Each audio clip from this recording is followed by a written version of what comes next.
Hey, everybody. Well, I think you're still muted, Jose. Oh, hello. There you go. We finally had a smooth show intro.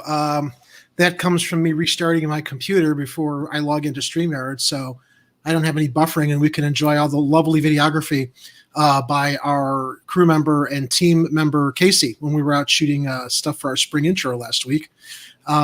Anyway, welcome to Chicago Corner, everyone. I apologize. We got a little bit of a late start. I was running errands today and got into my apartment a little bit late, but I'm here now with Jose, and we're good to go. And we welcome all of you to our show this evening. It's a beautiful night outside. I appreciate that there are people inside joining us for our conversation tonight. Jose, how you doing? Doing all right. Enjoying the weather from the inside. Cool. Anything interesting happening on your end other than? Oh, just getting ready for the summer. Yeah. Chicago summer. Chicago has reopened. Everybody's out now. Actually, I'm getting good vibes about things happening this summer. I have a hopeful, optimistic outlook now on the pandemic passing and people getting vaccinated and going out and businesses reopening. It's looking good. So I'm going to try to remain more optimistic about this. I do think Chicago's luckier than a lot of places. Well, I think we were criticized for being overly cautious, and I think that's actually panned out to our advantage. Even though people complained that the governor and the mayor had spent millions of dollars for the triages that they set up over at McCormick Place, had the pandemic hit its worst numbers, we were prepared. And geez, if they hadn't set all that up and spent the money and we weren't prepared, people would be criticizing them that way. But I do think that there was a good amount of diligence done in getting people to comply and keeping things shut down as long as they were able to. So I think we still have a lot of lingering criticisms of the federal government and how they really haven't supported people staying home or businesses that had to close. But, let's stay optimistic that the recovery will be swift as more places are opening and people are going out. I'm curious about the school year for next year. All those kids back. Hoping for the best as well. And I read today also that I guess that there's a specific date that they're reopening swimming pools. And if there's any place that I would actually feel safe going out and being close to people, it would be a swimming pool because you've got chlorine in the water. I mean, if there's anything that's going to kill germs. I used to go swimming at my health club during the pandemic. They were closed for a while, but when they reopened, I'd go like middle of the night anyway when no one was there. But even so, despite the fact that there were so many precautions taken disinfecting the club to keep people safe, I thought the best place to go is the swimming pool because you can smell the chlorine in the water every time you swim. So we return tonight with the continuation of an energy-related story that we covered last Tuesday. We were talking about the corruption with Exelon and how they're demanding all these subsidies from the state of Illinois now on the taxpayers' dime, despite the fact they were proven to be guilty of bribing our public officials, which led to the downfall of Boss Madigan. And Jose, you had introduced some very fascinating information at the tail end of last week's show that we kind of wove into a little bit.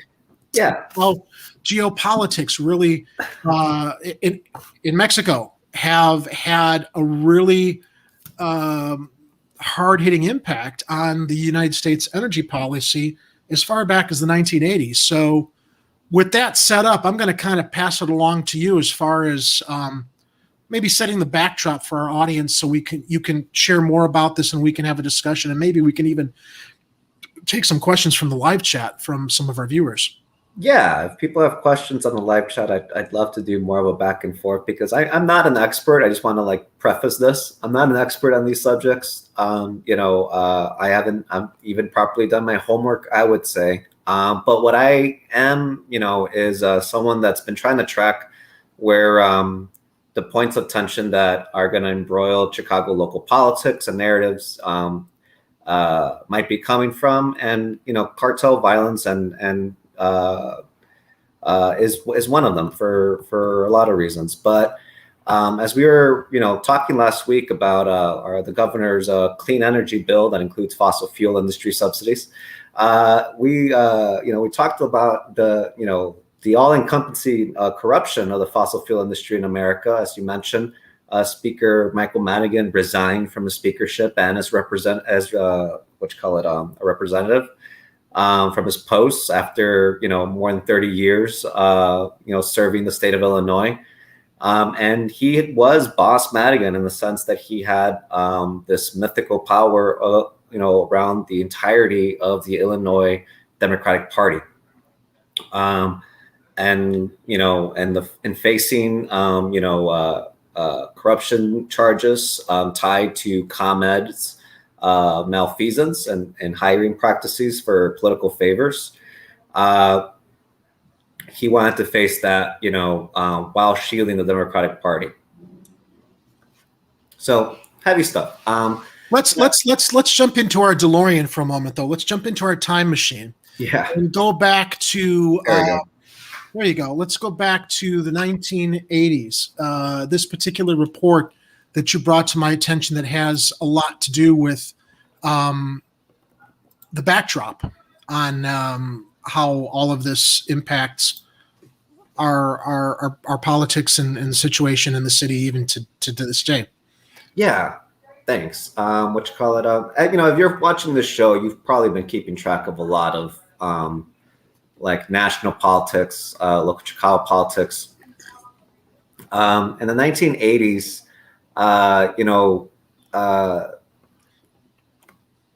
Mexico and is being studied by the U.S. For petroleum and fossil fuel resources. And in 1985, if you want to scroll down to the Geological Survey, the study is concluded by the Reagan administration. It's called Petroleum Geology and Resources of Northeastern Mexico. It basically, if you kind of want to scroll to where there you go. Now you can't really see it unless you're kind of zooming in. But all of those circle pockets are Am I seeing it correctly? Oil fields, gas fields. Yeah. I see they're kind of like little cross tags in the middle and lower portion of the map. Yeah. So those cross tags are those are mountains. Oh, I'm sorry. No, so let me read the legend. I got to get my glasses on. Yeah. There's gas fields, there's oil fields, there's oil and gas fields. Oh, okay. They're like the dark black circles along. So these here, what I'm circling here, those indicate on the map the gas and oil fields. Now that's the legend. Yes. Right, that's the legend. But now, as I'm looking at the map, mm-hmm. Where are those legends? You can kind of see a good one, right here? Like around there. Yeah, you see a lot of them around there. In what's identified as the Burgos Basin. Am I pronouncing that correctly? Okay. Yes. So there's a lot along the Burgos Basin. There's a lot of pockets underneath all of these mountains, essentially. Okay. And it's right south of the border of Texas and Mexico. So this is discovered in the 80s, I want to be clear, what I'm trying to set up here is more like a theory using, I'm not an award-winning journalist, but, this person is a journalist. I don't think they won an award for this yet, but they probably should. The writer's name goes by El Parece. On Twitter, they go by Zach. But if you want to scroll down to where he starts talking about the Odebrecht scandal. So those unfamiliar with the Odebrecht scandal, I included, if you want, I don't know if you share with people in the show notes, the links that we kind of went over together. Yeah, these links are in the show notes underneath our YouTube window, so people can scroll down and click. And I think this was the first one. Yeah, I think there's the Shadow War.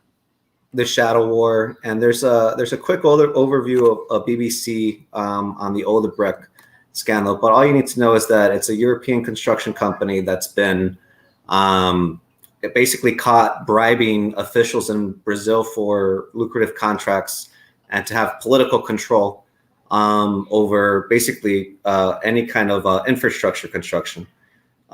Huge power play, even more than money. They've been implicated as to having similar practices with in Mexico. And an arrest that was made recently in 2019 in Mexico, it was this person, Lozoya.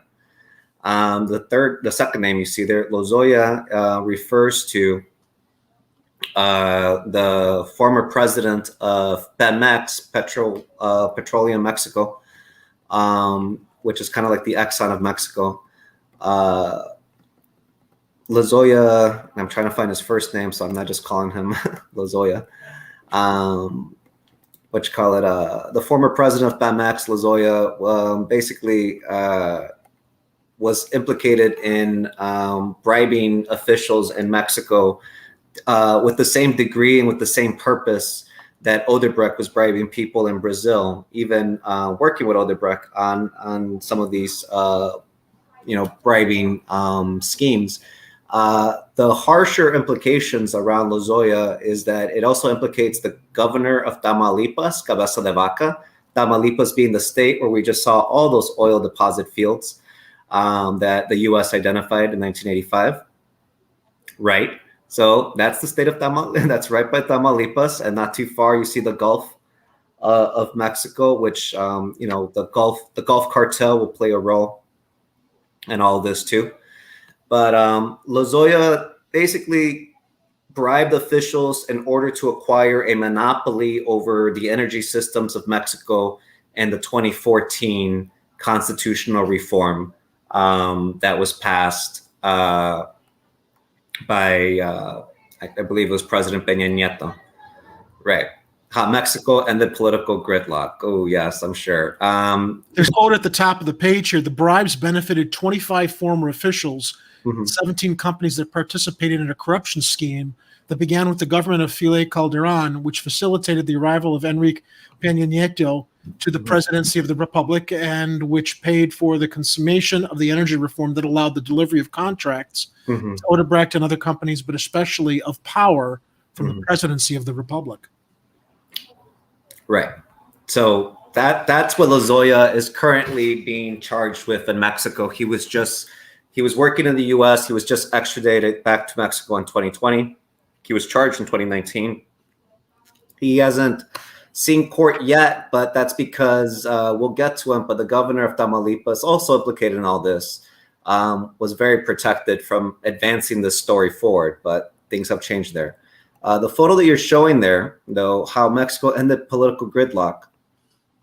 You see on the left, that's Mexican President Enrique Peña Nieto,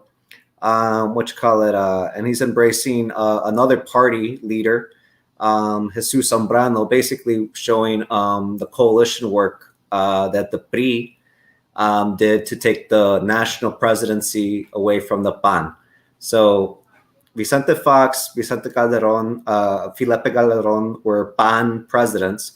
Those are like a little bit more conservative, Catholic-rooted, business-friendly party.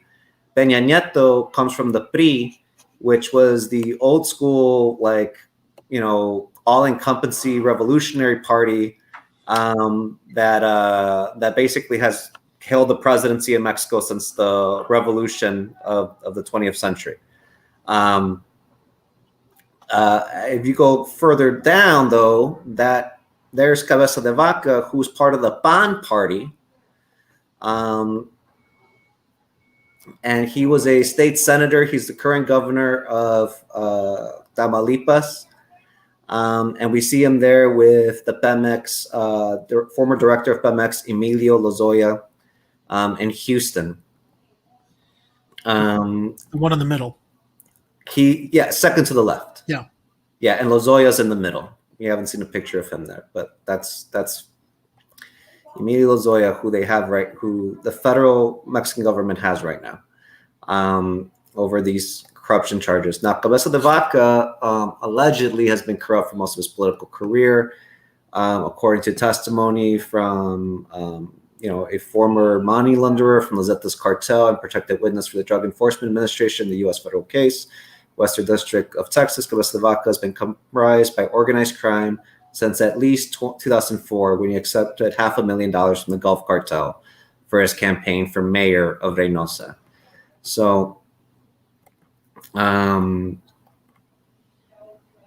Yeah. Pretty dicey situation, and then yeah, and then this is why this, I feel like this report definitely deserves an award. I mean, a lot of these are official. A lot of this is hearsay, but based off of the official reports of law enforcement agencies. I mean, this is as much as. And what is this reporter's name? Let me jump back to the top. He goes by El Parece because, unlike me, he's not just talking about the cartels and corrupt Mexican officials willy-nilly with his real name, because that's kind of dumb on my part. But that's why I'm just a internet troll that bullshits. And I don't finger point. I'm trying to follow the smoke.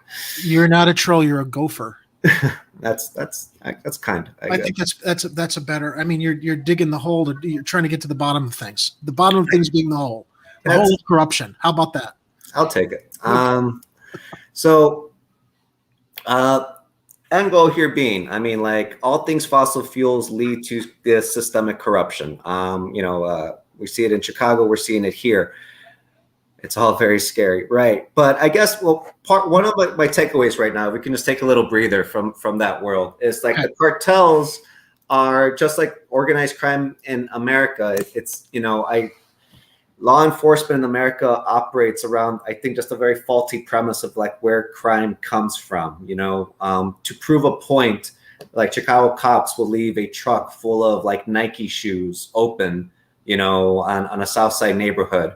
And then they'll videotape, kids randomly taking boxes. Like, see, criminals. And it's like, right. What do you know? What do you expect? Right. It's like, it's not, if we see the cartels for the political operations that they are based off of regional control over resources, they become a little,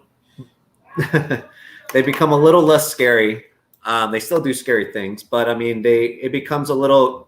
And then, like, I am setting up, like, Ed Burke's a big scary man. Oh my, like, in their minds. Ed Burke is a scary man. He is a very scary man. What's really scary is he's not in prison yet. In fact, there's someone in the live chat who used to work in Alderman Burke's office, I know, and I've heard stories. So you're not off the, you're not off where you're claiming that.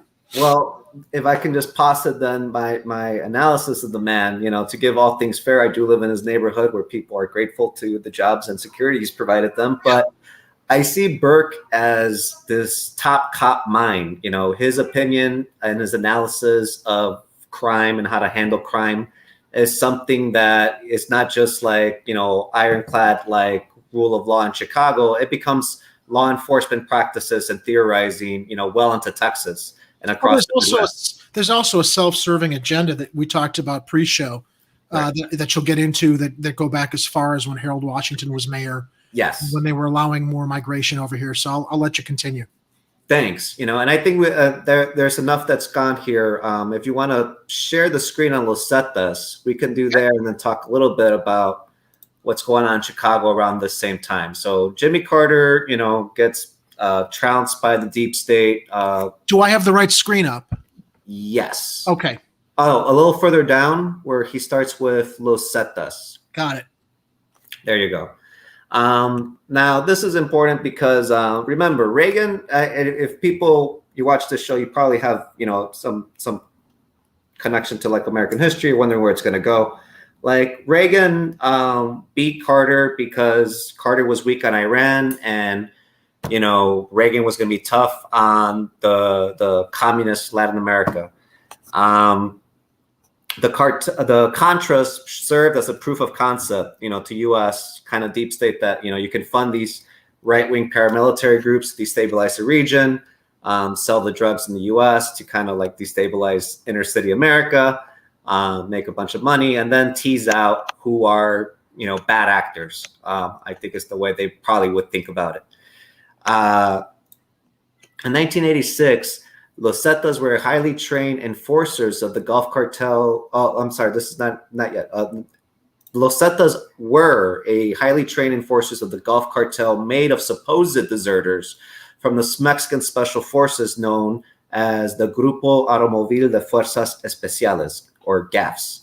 The Gaffs were formed in 1986 as an elite, quick reactionary force specialized in counterinsurgency, unconventional warfare. When the North American Free Trade Agreement went into effect in 1994, the Gaffs got their first combat experiences in the brutal fight with the leftist Ejército Zapatistas de Liberación Nacional, EZLN, in Chiapas, Mexico.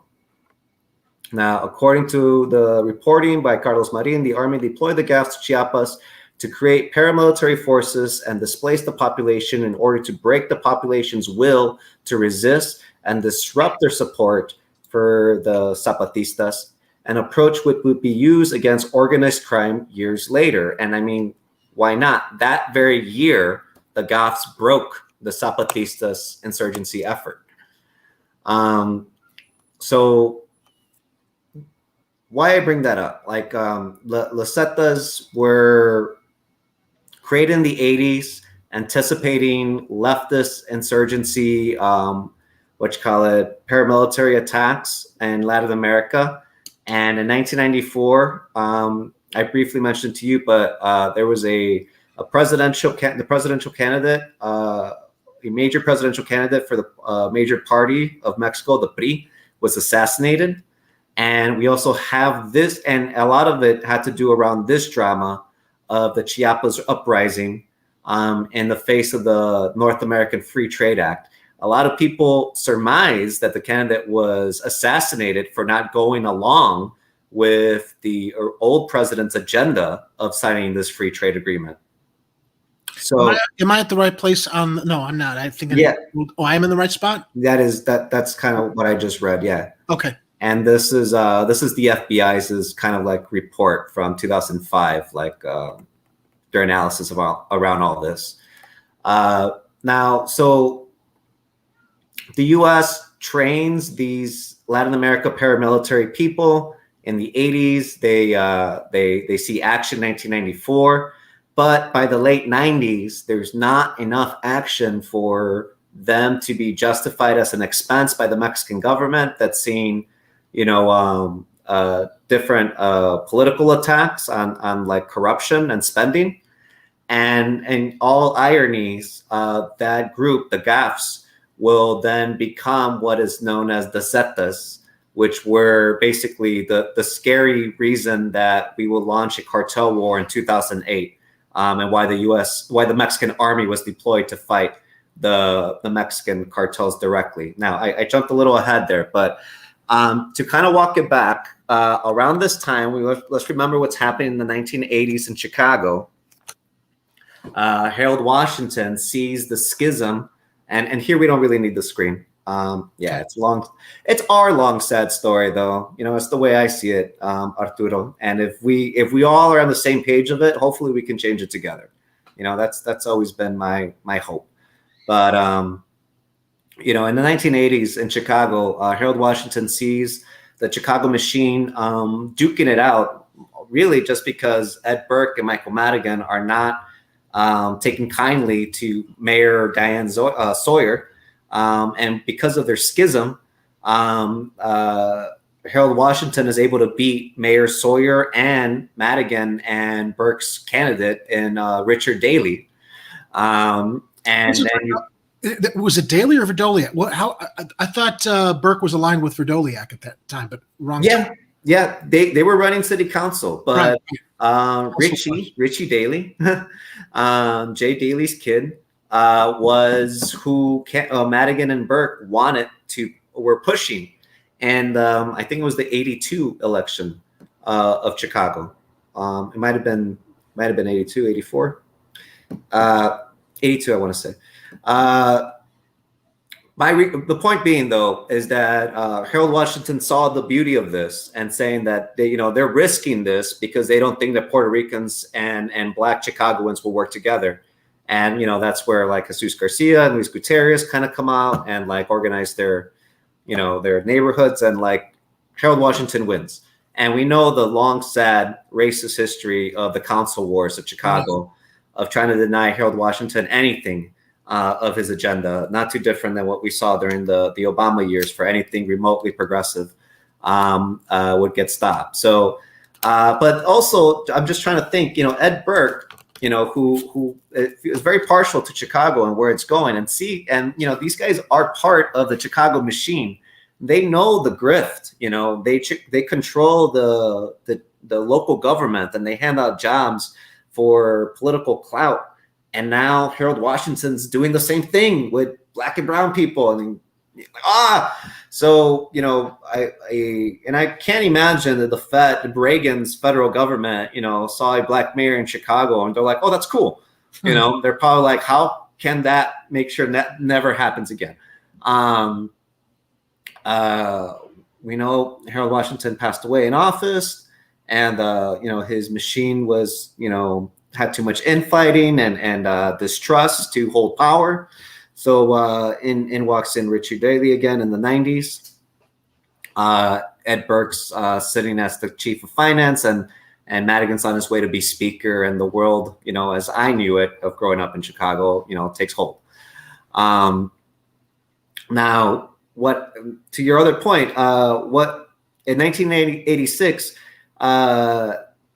so 85, Reagan sees all of this oil and natural resources in northern Mexico.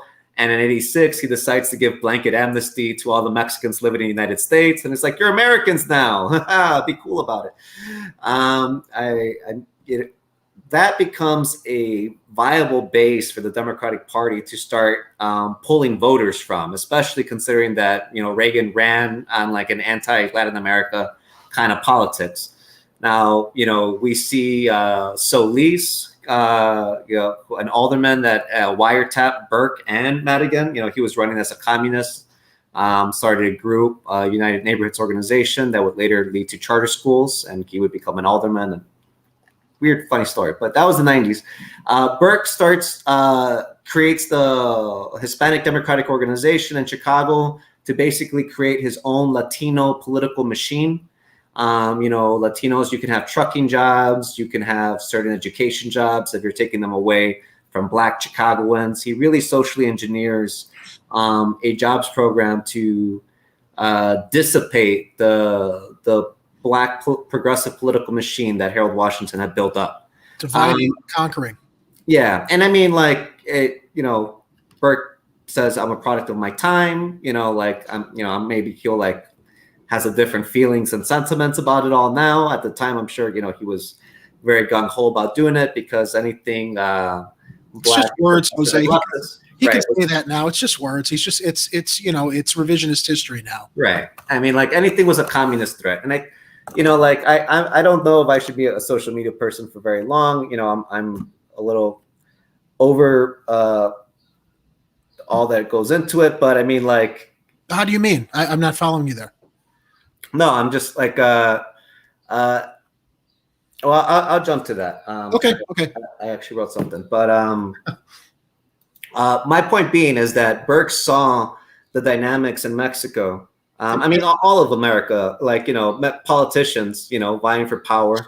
26th Street was already on its way to being a Mexican Mecca of Mexican small businesses. Now, they don't necessarily own the buildings along 26th Street, but they're able to get loans and run small businesses, hire a lot of people, and you see the transformation of Chicago. Chicago becomes it used to be half black, half white, and there's a mix of people all around. We saw the Bracero program bring in a lot more Latino people. In the 90s, it's really when we see Chicago become a third Latino, and it's amongst these dynamics. Now, there's a couple concretes from these stories besides excellent reporting that I didn't do.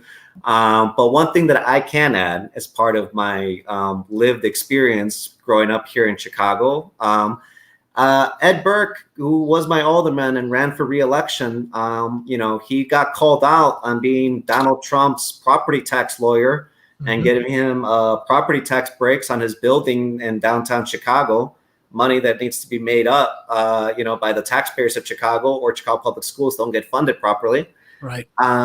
Burke leaned hard on his connections with former President Vicente Fox of Mexico, who was the first Ban president, the little bit more conservative, Catholic-founded, business-friendly party of Mexico. And Burke helped himself to taking credit of moving the consulate in Chicago to Ashland to be a lot more, facilitate better jobs to trucking jobs. I also took credit for inviting and giving Vicente Fox a grand tour of Chicago and normalizing his party within America.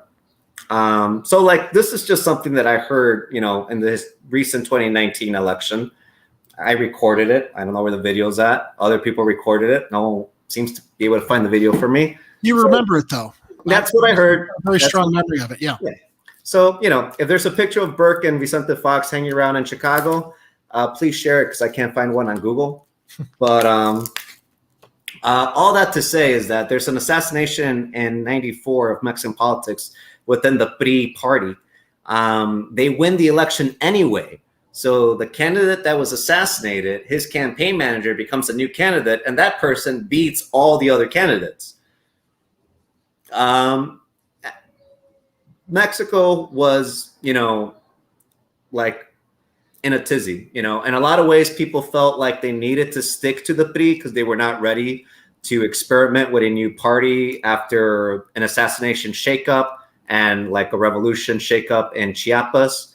But it sets the country on a path to wanting a change, which you get the ramp up to Vicente Fox.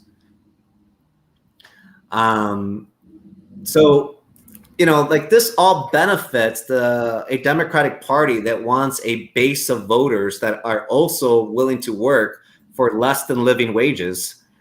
Vicente Fox, my dad was a panista. Like that's my dad's party in Mexico, like, my mom voted Democrat, my dad voted PAN. I'm just like, oh God, politics. It's just, but I mean, like in the context of Mexico, like the PAN was also just like, seemed reasonable, a breath of fresh air, as I'm sure like Obama did to all of us at one point, right? At one point. At one point, right? But like now we know, like, if you're in politics, if you're working in these schemes, at the end of the day, you're working for the process of capitalism that does not take the human nature, community, any of that into account. It's the bottom line. It's the process of taking the resources, selling them, and divvying up the profits. If we want to go back a little bit to the article, Vicente Fox changed Mexican politics, made the PAN part of like the national fabric of Mexico, and that led to Felipe Calderón becoming president in 2006.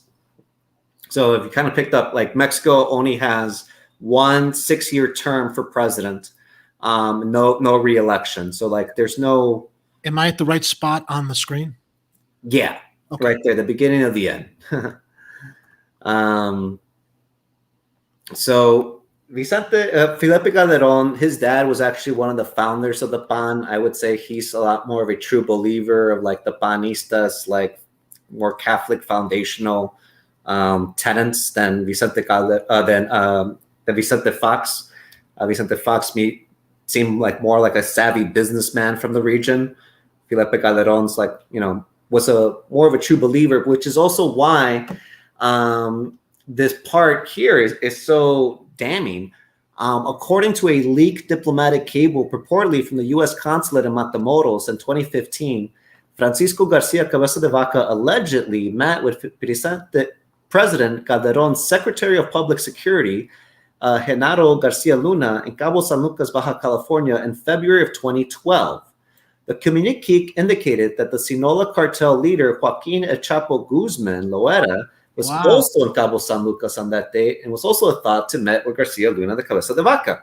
The El Chapo connection. El Chapo connection, exactly.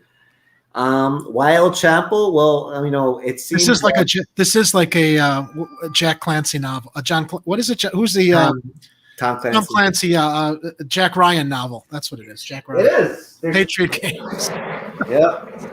They're in present danger. Yeah, no, it's fascinating how the tentacles reach all the way from there to here and back again. And I mean, it's not because they're friends. It's because they're all vying for power, and power centers around fossil fuels and they all have a shared agenda. It's a shared agenda. Right. It's not here, but there's some allegations that Hillary was also like consorting with these two. I'm shocked. But I also feel like Ted Cruz recently took a trip to Cancun to take like a meeting such as this, not just to like take in the beaches personally. But again, now I'm just speculating, and throwing stuff out there. But I think it's fair speculation, though, knowing what an oily character Ted Cruz is. Oily, no pun intended. Nice. But the U.S., even if Ed Burke, if the police, if different U.S. agencies had this overall plan, and I'm trying to find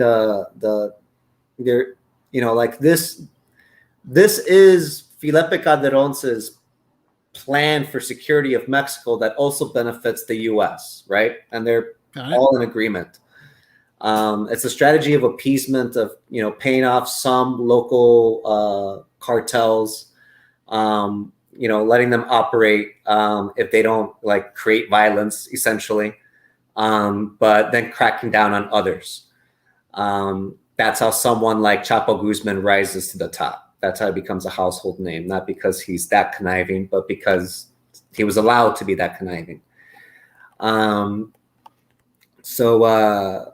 In December, but the authenticity of the cable has not been officially confirmed. In December of 2019, Genaro Garcia Luna, formerly the highest-ranking federal law enforcement official in Mexico during the Calderon administration, one of the principal architects of Mexico's militarized drug war, was arrested on charges related to conspiring with the Sinaloa cartel to traffic multi-ton quantities of cocaine and laundering the illegal proceeds. As you do. He is an expert, after all.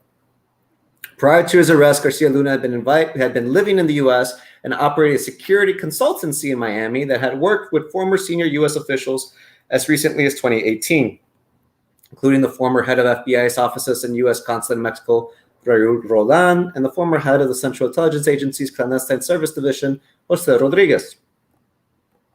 So, in 2007, the year after Felipe Calderon sent the military to fight drug trafficking in Mexico, Texas Governor Rick Perry appointed Fred Burden, the head of the Border Security Council. All the Texas officials you see are interwoven into this world. A former member of the U.S. State's Department Diplomatic Security Service, Burden worked for the private intelligence firm Stratfor, described by some as a private central intelligence agency for corporate clients, and others as The Economist a week later and several hundred times more expensive. Cut short to basically what their conclusions are. McCarthy has served as commander of U.S. troops in Central and South America in the early 1990s. Since war in Guatemala was winding down, he later served as drug czar under President Bill Clinton. In 2003, Scales co-founded a private defense consulting firm called Cologne. In 2008, the New York Times revealed the Scales had been part of a covert group of retired military officials advocating the media on behalf of the Bush administration for the invasion of Iraq. Ugh. All of this to share that while Mexico is in such flux, and the U.S. has a long-term security plan of like the end goal is take those natural resources. It will make us energy independent from the rest of the world, for like forever, for 100 years, for 100 years, forever. The U.S. is kind of going nuts with its military contractors, creating work and agencies that feeds into this world, These are just kind of like the ramifications of the culture that, this discovery in the 1980s, in the backdrop of the Reagan's Contra wars, and in the backdrop of Chicago social engineering, a new population with different kinds of politics, these are the ramifications, the security state that's run amok, that's seeking to privatize, to seek adventure, basically. Like Tulsi Gabbard should have just said abolish ICE. We could have talked about all this. This is what I wanted from her. Yeah, but it was for her. It was an upward. They completely She did that. marginalized her. They wouldn't even let her participate in the debates with Biden and Sanders, even though she was one of the last candidates standing. That's true. It's like a mafia, the Yeah. mafia. Well, it is. They decide who gets to speak, even though a candidate's got support. Yeah. Well, we'll see. Well, she runs third party, but we can cut down to the picture of Ted Cruz and then kind of wrap up with this article. Just such a punchable face. I mean, Ted Cruz has been savvy to all this, and I feel like his trajectory to presidency has been working this angle, an angle that then Trump kind of took away from him. We can kind of scroll down a little bit more to Bannon and Cruz. In early 2014, a source who attended a gathering at Bannon's Capitol Hill townhouse known as the Breitbart Embassy among staff said that Bannon was telling anybody who would listen that Cruz was most hardcore conservative likely to run for president, the guy he thought could win. He didn't outright say he was endorsing Cruz, but he made it clear that Cruz was his guy, said the same source who was with Bannon that night. In the early stretch of the presidential campaign, Breitbart was seen as a staunch supporter of Cruz, with Bannon leading the charge. Coverage of the Texas senator was favorable, with Breitbart at one point getting an exclusive look at Cruz getting his children ready for bed. But those videos were so cringe. Are you familiar with them? I know. They had a videographer in his house, basically filming him and his family and his daughters and all these family activities, and it was so goddamn staged. Even the kids couldn't put up with it. I felt so bad for his kids. They were basically being used as props to propaganda Cruz's position as the anointed one by the RNC. Poor kids. Well, we know how this ends. Breitbart's allegiance shifted to Trump's, right? And then his campaign caught fire. Yeah. But the story of how that happened, which has never been told in such teacher, provides a vivid illustration of how Trump's rise has changed the balance of power in conservative media, and by extension, the entire Republican Party, and why this situation is now in just like total disarray. All the allegiance, Mexico's looking for self-survival. Some people were willing to work with different forces in the U.S., but now everything's tossed. Trump has turned everything upside down, and him only being one term with no real plan for the second term means that we're all starting fresh here. And, I think most people see the U.S. is not inkling to change, but we can maybe change these dynamics by calling them out. But so here we have this is Joseph Miller. Yeah, his Joe Miller, Ted Cruz's chief political strategist until 2018. Yeah. The GOP nomination of the 2016 presidential election ultimately went to Donald Trump. In December 2016, CBP published a press release about the new direction for JTVF West that would combine 7 federal law enforcement agencies' efforts into one singular coordinated strategy in order to identify, prioritize, and target the top criminal organizations impacting national security, border security, and public safety. Through JTF West, CBP expanded their authority, autonomy, and capabilities under the pretext of combating the evolved threat of national security, according to them, posed by illegal immigration and drug and human trafficking organizations, whereas before CBP was somewhat of a pariah within federal law enforcement. 2016 election effectively marked the beginning of a new way forward, which JTF West would be a key player in relations with Mexico by contributing to discussions between the two governments to improve security on both sides of the border. There's another element to this story that we haven't touched on yet that I do have queued up in my shared screen in our show notes. Latest bizarre chapter of the war on drugs. U.S. Special Forces train drug cartel enforcers linked to rape, torture, and decapitation of victims. That's funny. Actually, that whole article is actually this next section that we just got to. This is perfect. Okay. I was wondering when we would transition because that's the other part of this that's just mind-boggling. So essentially, like Breitbart and Ted Cruz, Texas, they saw this as the end goal to dealing with cartels.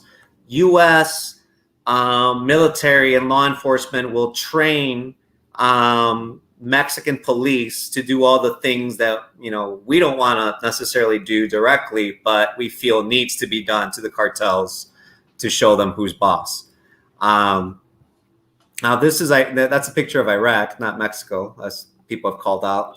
Interesting. Well, they got that wrong. Yeah, they kind of call them out sometimes on that. But point being is that the same training that, you know, we saw in the Bush era, you know, around enhanced interrogation, around how to destabilize counterinsurgency groups in the Middle East.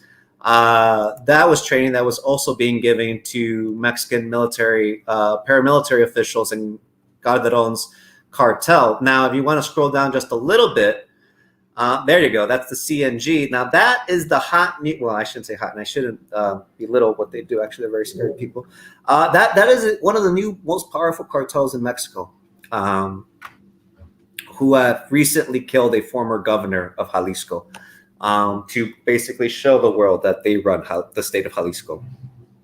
The cartel Jalisco Nueva Generación has become one of the most feared paramilitaries in Mexico over the last decade. The image of the group have become the standard depiction of the Mexican cartel writ large. The propaganda videos often feature groups of masked men bristling with enough small arms to make them formidable against even conventional armies.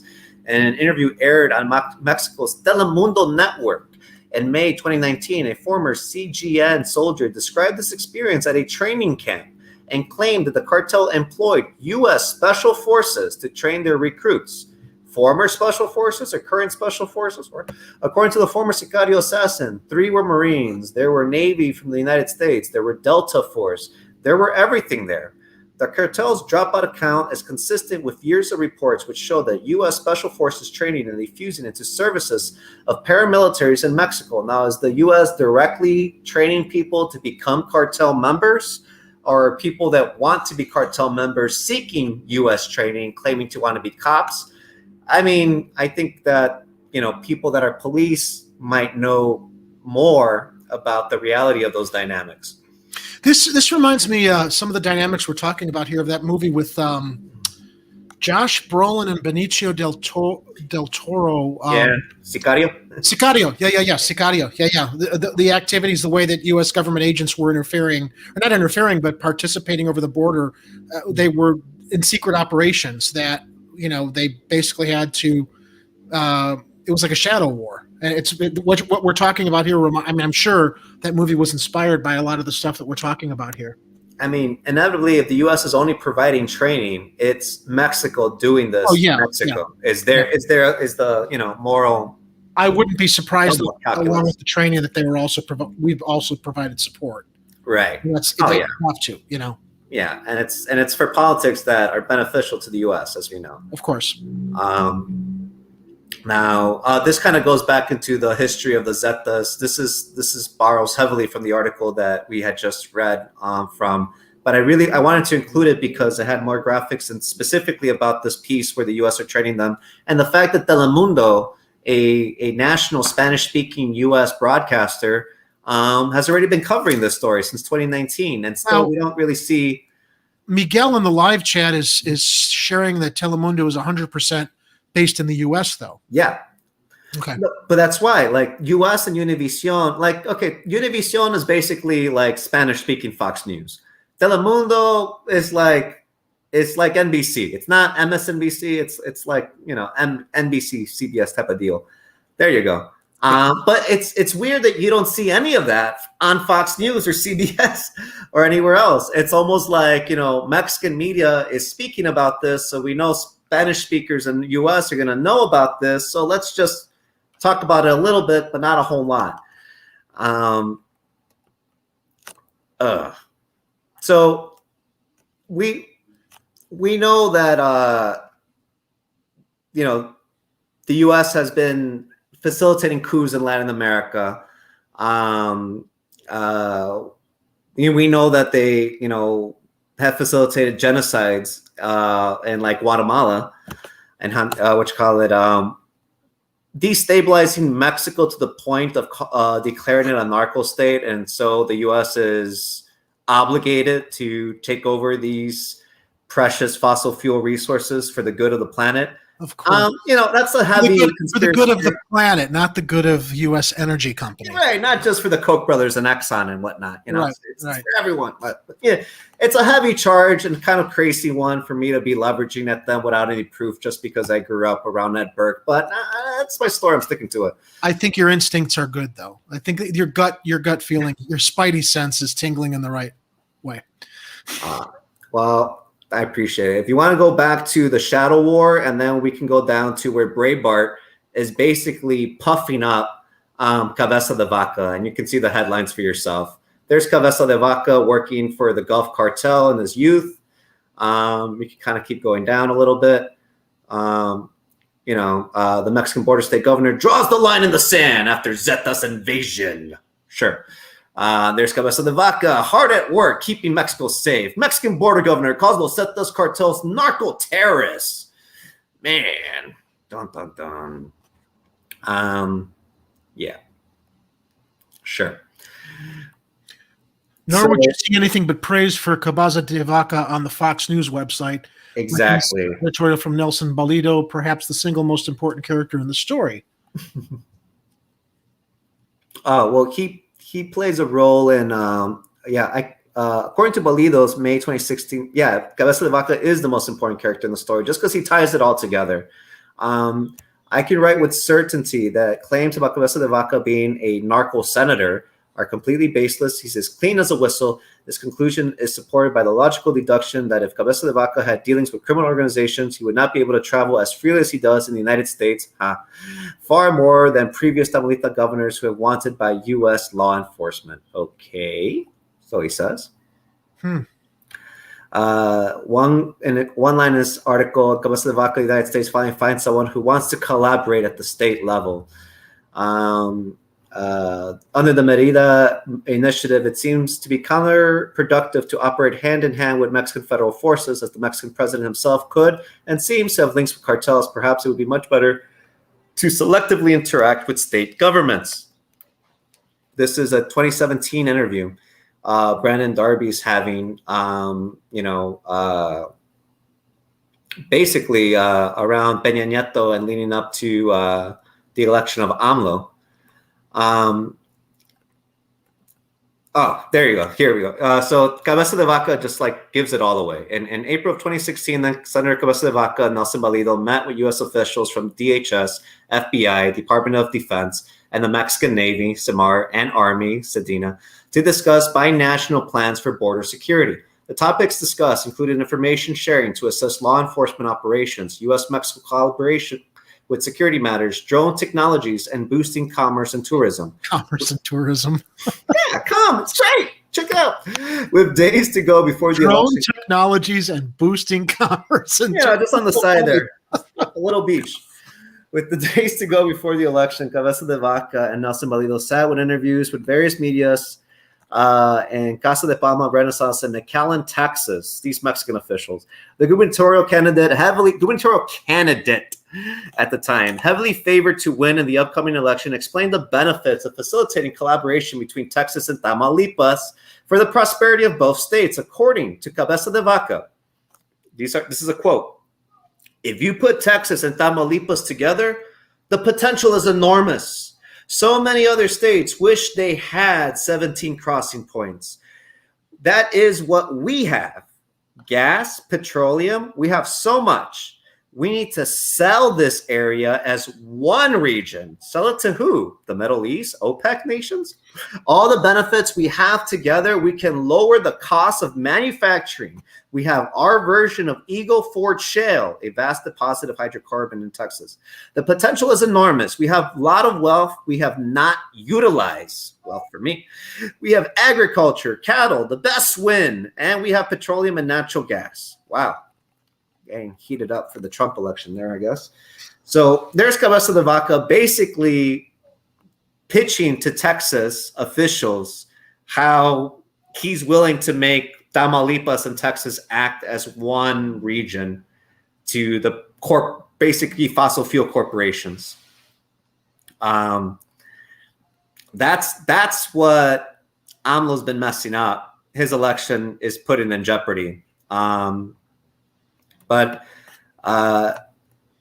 yeah, although a partnership with the state of Tamaulipas was not ceremoniously announced until June 2018, the Mexican Navy and U.S. federal, state, and law enforcement were training a specially vetted police unit from the ground up.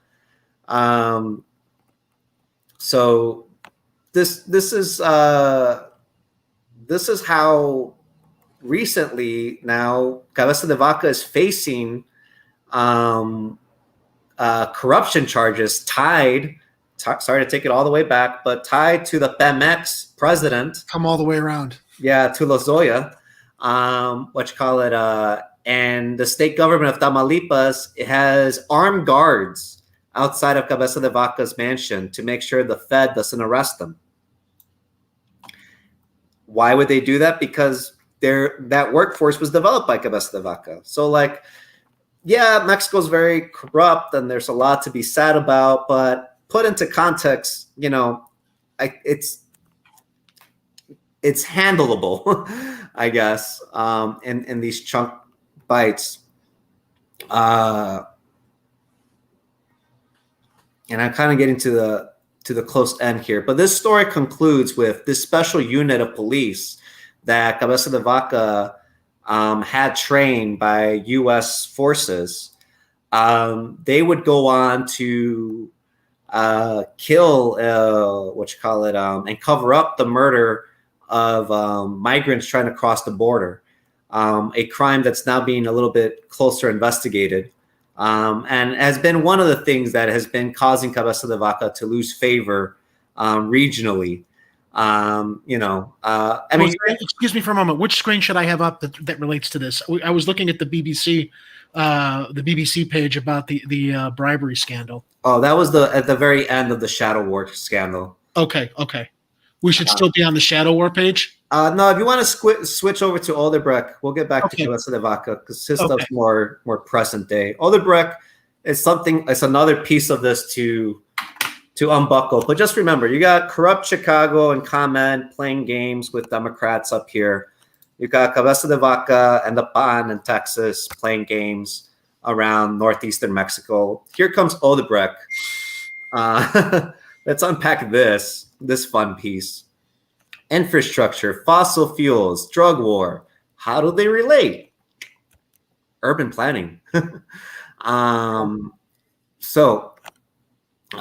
a lot. I have to be honest. Like, there's a lot going on here, and I'm a huge novice. But I'm just going to read this intro. I think you're walking us through it very well. I mean, you sent me a lot of these show notes and links ahead of time to review, and I was trying to absorb them, and there's just so much information. I was overwhelmed, and I think that you've done a very good job walking us through it to get to the point where we are now.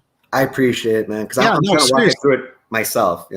Your teaching background is definitely shining right now. Wow, I appreciate hearing me out on this stuff, because piecing it together.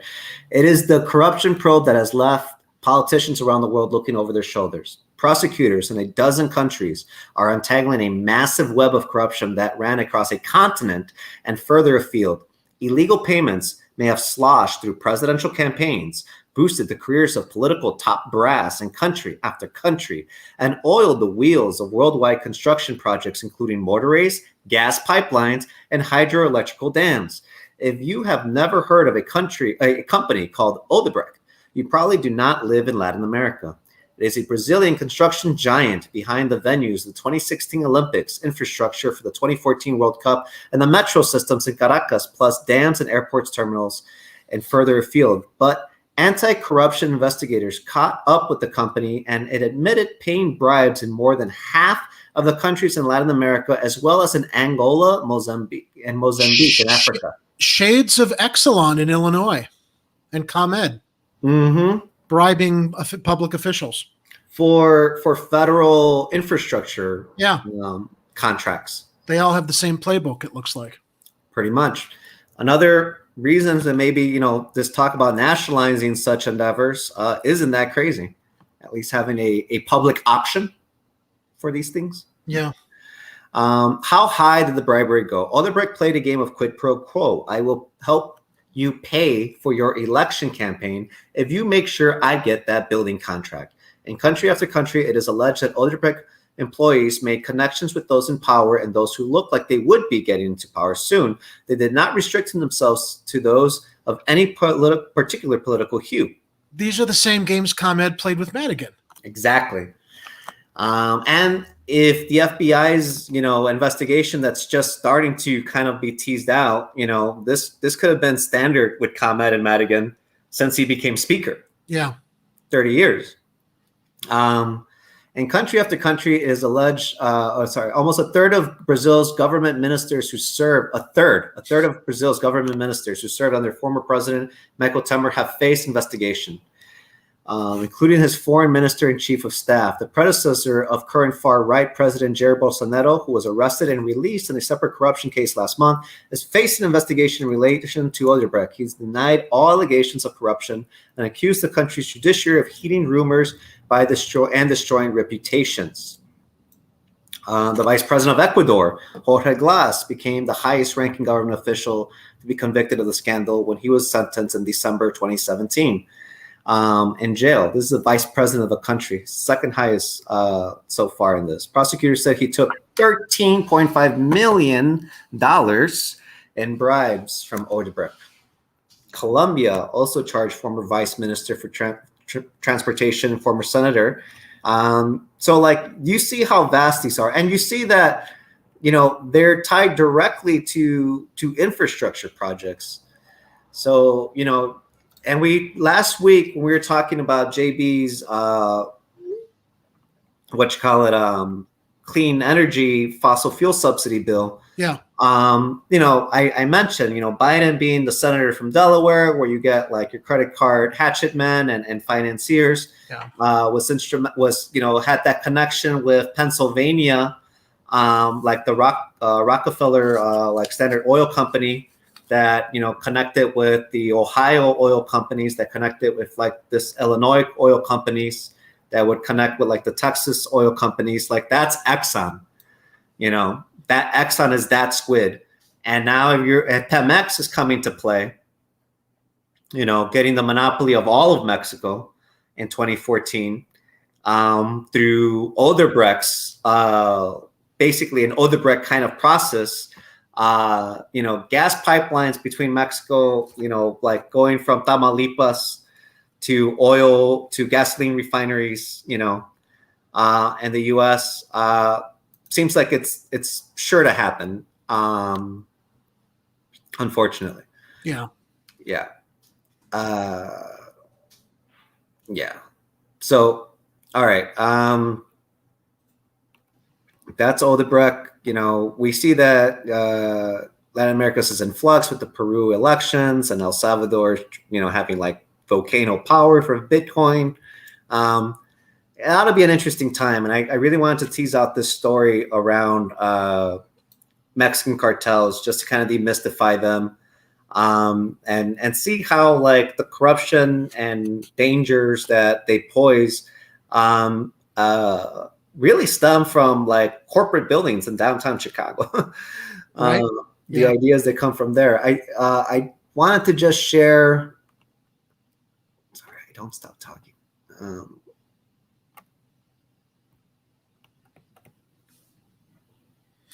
Should I go to one of the other article links, or are we still staying with the BBC page? Oh, I'm sorry. No, that's okay. I just want to be prepared so I can have what you want to talk about. I'm going to share in the chat. Oh, I can't. Okay. I can't put anything in the chat actually. Oh, share it with a private chat, and I'll pop the link up. Got it. Cool. This just happened. This is a recent development in this drama. While the former president of Pemex is facing these charges, Lozoya, and he's obviously a key witness to bring down Cabeza de Vaca. We'll get to what happened to him next, but what might happen to him next. But this is an interesting move. López Obrador, it's hard. It's a strange old man. He really likes Mexico's history. I don't know, I'm not standing him. He's playing a weird, interesting game, but this is a move recently. Mexico's Pemex snaps up ownership of Texas refinery in quest for energy self-sufficiency. This is coming from a natural gas publication.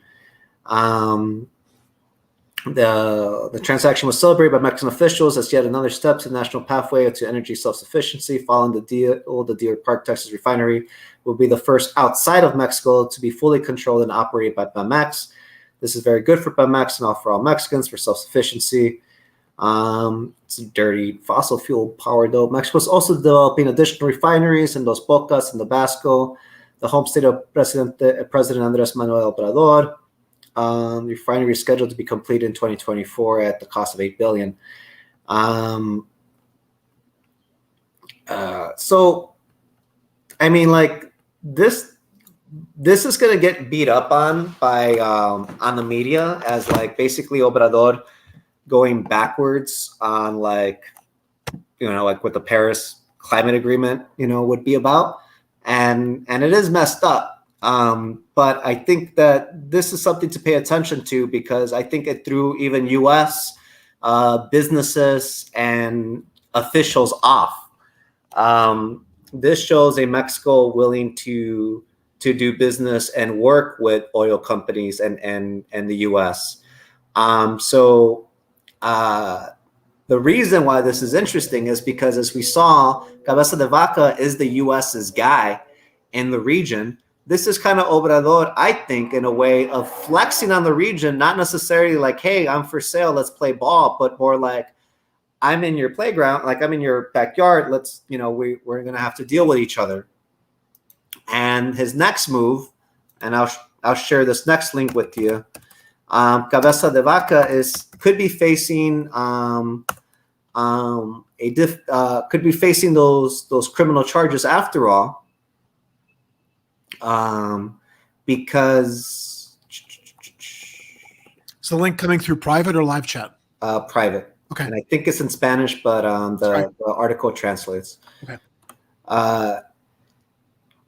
The state of Tamaulipas, the state Congress was PAN, the same party as him, was majority ruled by PAN, and was giving him immunity for the crimes that were being alleged against him, saying that he basically can be charged for financial crimes while he's making deals as governor because, you know, he might not be guilty. It might not be a crime. You know, they had all this reasoning for it. But now the state government has changed hands to the Morena party, which is the party of the president, who issued the arrest warrant against the governor, and it's likely that they will be taking away the immunity so that this governor faces trial. The outrageous governor of Tamaulipas, Francisco Javier Garcia de Casa de Vaca, managed to have full access of the investigation folder with accusations linked to him by the Attorney General's Office for Crimes of Organized Crime Operations with Providence Resources. So he's had full access to the allegations leveled against him for some time, but he still doesn't want to face trial. On June 22nd, the constitutional hearing, though, will be held in which Judge Gutierrez Perez will determine on whether or not to grant the amparo in favor of the constitutional governor of Tamaulipas. So, you know, this is still pending, but the conclusions of like the shadow war has been that Cabeza de Vaca is a central character for the U.S.'s narrative around the cartels in Mexico. AMLO has a different one. Now, I don't want to disregard the fact that this latest election was one of the most violent elections in Mexico's history. The only other more violent election might have been the 1994 election with the Zapatistas uprising and a presidential candidate being assassinated. But this latest election saw more than 90 candidates be assassinated.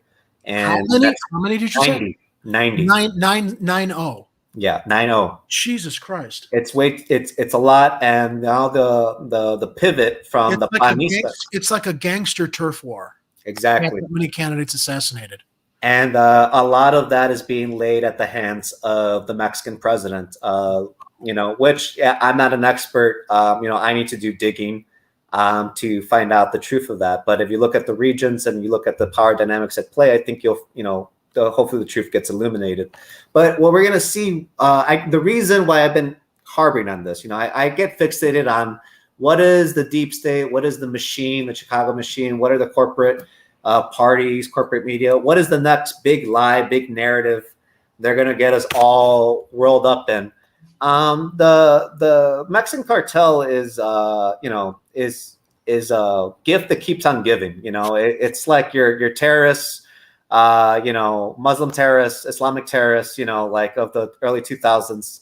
I saw the Trump campaign try to give that narrative too much air. I think Trump actually accidentally just deflated it by giving it so much air and then pushing everything towards this corrupt scheme of Cabeza de Vaca of like, give me all the money training and, I will make my state a loyal fiefdom to your end goals.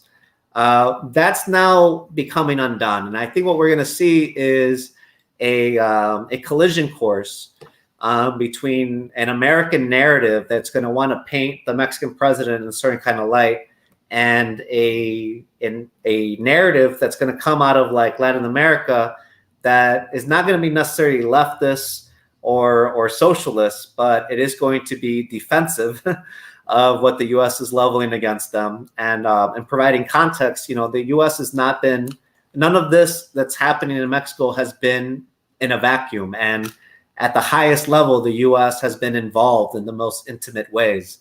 I can't, speak to, I can't put the violence that happened this last year in a context that serves either party other than, and needs to be looked at. But the Morena party doing well in Tamaulipas was offset by the Morena party losing the capital city of Mexico City to a coalition of the establishment. So in a lot of ways, the Mexican elections shows a Mexico that's ready for a vibrant democracy, that's able to keep up with many different narratives. And that as it played out, Morena lost Mexico City in a large part because of a train derailing and basically them being accused of not maintaining public infrastructure, and Tamaulipas state government being flipped because of Cabeza de Vaca's years of storied systemic corruption. We do see a population that's maybe reactive in how they vote, but that is voting to get corruption out of Mexico. So for the economists and for the Washington Post to try to start a narrative this year about Mexico's a cartel state, AMLO's the cartel president, after being so partial to what Calderon was doing, and after saying Peña Nieto has saved Mexico by liberalizing the energy grid. I think I wanted the population of the Mexican population of Chicago, because of my feelings that they've been cultivated by Ed Burke for certain kind of politics and outlooks, to just be savvy to this, because I do think that Telemundo, Univision, the target audience for that tends to be the Mexican Mexican families and the U.S. that send so much money back to Mexico. Mexican politics are pretty in flux, and people in Mexico probably trust where they're getting their bread and butter from. And if that's from their relatives in the U.S. and they think that AMLO's a cartel president, the vibe in Mexico might start changing on AMLO pretty quickly. So that's been my reason for diving deep into all this. It's been like an hour now. I don't know if people have questions, and I can just shut up and let you kind of share what you think. This tie to Chicago, when Adam Toledo was killed, the first accusation was that he was a gangbanger, drug carrier. Right. Yeah. And it was tied to the drug trade. And the drug trade has been perennial in Chicago. La Cosa Nostra was able to get it in through other means, but it's undeniable that Chicago is known in Mexico as a hub for cartel trade. There was a novella, 7 seasons, El Señor de los Cielos, the Lord of the Skies, based on the real life story of a cartel trafficker. And Chicago and Little Village played a central part in one of the seasons. Basically, the thing was that this person specialized in trafficking large quantities of drugs in commercial airliners. Here at Chicago, we have Midway Airport, doesn't get a whole lot of scrutiny the way that O'Hare does, but it gets international flights to Mexico. So, I'm just projecting now and conjecturing, but my concern has been the way that these very real dynamics create a mythology and a mytho and a mythology and a narrative that just reinforce these dynamics and don't actually alleviate the systemic pain and misery that they cause. And I felt like there was going to be another wave of that. So. Well, I would also add this to it. It's interesting, the kicking and screaming and resistance to new forms of energy, green energy, solar, wind, all these things that if they were embraced and if we retooled, it would completely eliminate the reliance on these fossil fuels that have their tentacles over everything else you've shared with us this evening, whether it comes to the cartels, whether it comes to the corruption from the energy companies. And I just find it fascinating that there would be at least some kind of a minor beginning domino effect if we were able to phase out fossil fuels a little bit at a time, embracing these new energies and possibly even impact all the damage and pain and misery that you just painted, and the way these energy, the fossil fuels and the corruption surrounding the energy resources in Mexico have such an impact geopolitically. That's been my hope and goal. When I was studying to be an urban planner, and my hope was to work within like major cities to be environmentally sustainable, and people are looking for green energy solutions. All the obvious ones were there. Geothermal, like we see in El Salvador, is something that people had hoped to bring here in the U.S. too at some point. But one of the things that I had hoped for was hemp diesel, which would would function pretty well with existing diesel technology. The amount of hemp that you would need to process to make that viable, though, would be insane. And we would basically need to replace how much corn syrup we make for soda and grow hemp instead. With Mexico getting away with maybe nationalizing their energy grid, I'm also wondering if they would take up an idea like that. It's Latin America is not a place that needs cutting edge technology. It needs functional technology. And a lot of their existing technology revolves around diesel engines. So, I still have hopes for hemp diesel playing some kind of functional role in a green economy, just because it's renewal and perpetuity. It's not you don't need as huge of a capital investment the way that you would need in nuclear, the way that you would need in hydroelectric. It's not as dependent on the weather as sun and wind. So it'd be something that would be translatable to our existing fossil fuel technology in a lot of ways. Was my hope, was my idea. But I saw the connection between these energy grids and government corruptions. My